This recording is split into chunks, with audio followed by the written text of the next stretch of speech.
Well, speaking of looking inward, I had some doctors check out. If you remember in the last episode, I had given myself AIDS to make people come to my play. I do remember that. And luckily, if you remember from the last episode, I'm good friends with Martin Shkreli. Yes. And he was able to get me the cure for AIDS for $3 under market price. And he charges a lot, right? Yeah. Well, to some. So is it true that he has the cure to AIDS and he's holding on to it? That's true. He bought it in an auction. Wu-Tang Clan auctioned off the cure to AIDS. And they're only going to let him use it once, right? What's that? And he can only use it on one person. And Wow. Yeah. That's good for you, man. Well, right now I'm jockeying for position with Earvin Magic Johnson. Right, and that's What's the and that's been a competition like for that? Yeah, like, do you guys do physical contests, or is it like you write essays, or what? It's childish physical contests. Yeah, did you remember that show Kenny versus Spenny? Yes. It's essentially that. I mean, I barely remember it. Most of it I remember is the two names. Oh, well, it's two friends putting each other through whatever kind of wacky, bro-y physical competitions they can go through. They're kind of surprising each other. So you and Magic are having a prank battle, right? You and Magic sort of icing each other and... Yeah, he iced me good the other day. I had to drink a whole... Smirnoff? A whole Smirnoff Ice. That trend is 10 years old. What's that? That trend is 10 years old. Tell that to Irving Magic Johnson. Hold on. You had to drink a Smirnoff at 4 a.m.? Yeah, and icing is when you... What is that? That's it's where you present somebody with the Smirnoff Ice and they have to drink it in its entirety. So he came into your house, woke you up. Yeah. Magic Johnson. Yeah. Came and into so imagine waking up and Magic Johnson standing over your bed, you know? And you're like, that's a tall man. And he says, you have to wake up. Something awful happened to your family.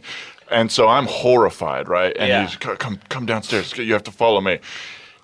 But you don't have a family. No, not currently. I do have an ex-wife. Right. Multiples.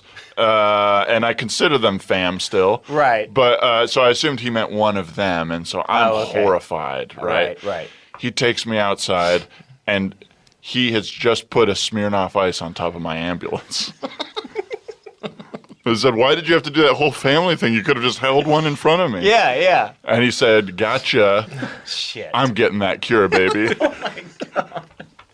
So to get this straight, whoever wins the prank war gets the cure to AIDS that Martin Shkreli owns?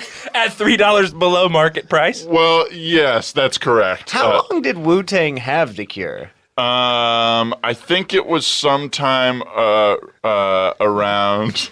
God, those guys can do anything, can't they? It was after ODB's death. I do remember that in the timeline because they also had the cure for drug addiction, really? And they didn't give it to him. And I remember talking to them, and they regretted it. Wait, so you're friends with Wu-Tang Clan as well? It's a tenuous friendship, yeah. Right. But yeah, we do have a lot in common. Anyway, I'm fighting for the cure. I'm feeling good.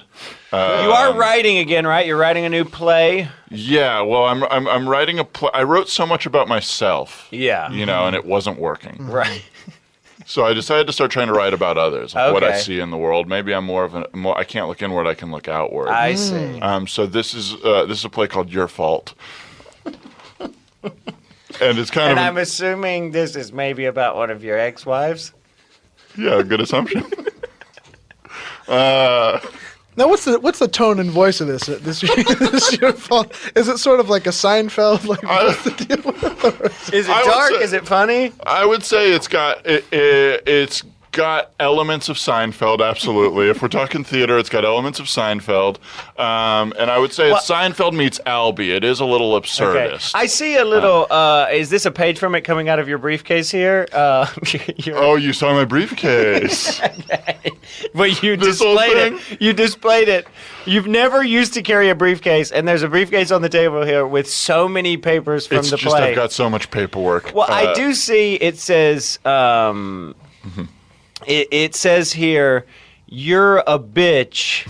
And then in the stage directions, it says, big laugh from audience. That's right.